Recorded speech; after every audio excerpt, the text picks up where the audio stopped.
भक्ति के ऐसे बहुत से किस्से प्रसिद्ध हैं जिन्हें सुनकर भले ही आपको लगे कि अरे ऐसे कैसे संभव है, लेकिन अगर आप उनके पीछे की संवेदनाओं और संदेश को समझ पाएं तो चित्त राम नाम हो जाएगा।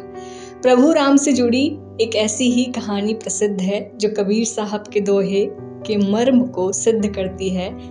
पोथी पढ़ पढ़ जग मुआ, पंडित भया न कोय, ढाई आखर प्रेम के, पढ़े सो पंडित होए। किस्सा कुछ ऐसा है कि एक व्यक्ति हुआ करता था, बड़ा आलसी, बस खाता और दिन भर घर पर पड़ा रहता।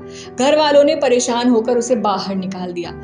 इधर उधर भटकते भटकते वो पहुंचा एक मंदिर में। देखा कि बस पूजा करनी है, खाना खाना है और आराम करना है।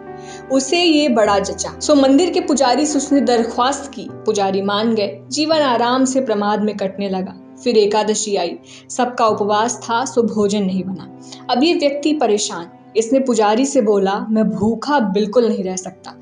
पुजारी ने कहा, खाना खुद बनाओ, नदी के पार जाओ और खाने से पहले श्री राम को भोग जरूर लगाना। भूखा क्या ना करता।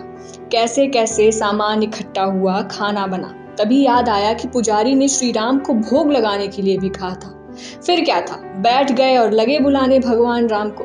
भक्त की ऐसी सरलता देखकर श्री राम को भी आना पड़ा, पर वो अकेले नहीं आए, साथ में थी माता सीता।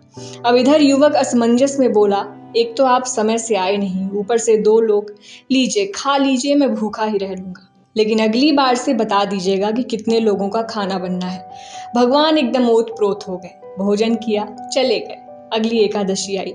युवक पुजारी से बोला, इस बार अनाज ज्यादा चाहिए, आपके प्रभु राम अकेले नहीं आते। पुजारी को लगा भूख से बावला हो गया है, उन्होंने अनाज दे दिया। श्री राम भी भक्त के साथ इस सुंदर खेल में आनंद अनुभव कर रहे थे। इस बार श्री राम लक्ष्मण और हनुमान को भी लेकर आए। युवक ने सर पकड़ लिया। एक बार फिर उपवास हुआ। अगली एकादशी में जब युवक ने इस बात का जिक्र किया, पुजारी को शंका हुई कि युवक अनाज कहीं बेच देता है। उन्होंने युवक को अनाज देकर उसका पीछा किया। इस बार पूरा राम दरबार आया था, लेकिन युवक ने इस बार खाना ही नहीं बनाया। जब सब प्रकट हुए तब उसने बोला, आइए, लेकिन मैंने भोजन नहीं बनाया है। इस पर श्री राम ने पूछा, क्यों? तो भक्त ने बोला, आपका भरोसा ही नहीं, इस बार खुद बनाइए और खाइए। फिर क्या, भगवान भक्त की सरलता पर पूरे न्योछावर हुए। लक्ष्मण लकड़ी लाए, माता सीता ने रसोई जलाई और सब ने मिलकर खाना बनाया। इधर पुजारी ने देखा कि खाना तो बन ही नहीं रहा। तब उन्होंने युवक से पूछा। युवक ने कहा, देखिए कितनी भीड़ लेकर आए हैं ये। पुजारी बोले, मुझे तो कोई दिख ही नहीं रहा। युवक माथा पकड़कर बैठ गया। एक तो भूख, ऊपर से पुजारी को कोई दिख नहीं रहा।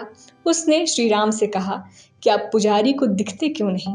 श्री राम बोले, मुझे देखने के लिए तुम्हारे जैसा सरल हृदय इनके पास है ही नहीं। ये बात युवक ने पुजारी को बताई। पुजारी रोने लगे, बोले, मैंने सच में ही सब कुछ कमाया, लेकिन तुम्हारे जैसा सरल हृदय नहीं ला पाया। रसोई बनी और राम दरबार ने भोग लगाया, और इस तरह भक्त के प्रेम में श्री राम ने रसोई बनाई।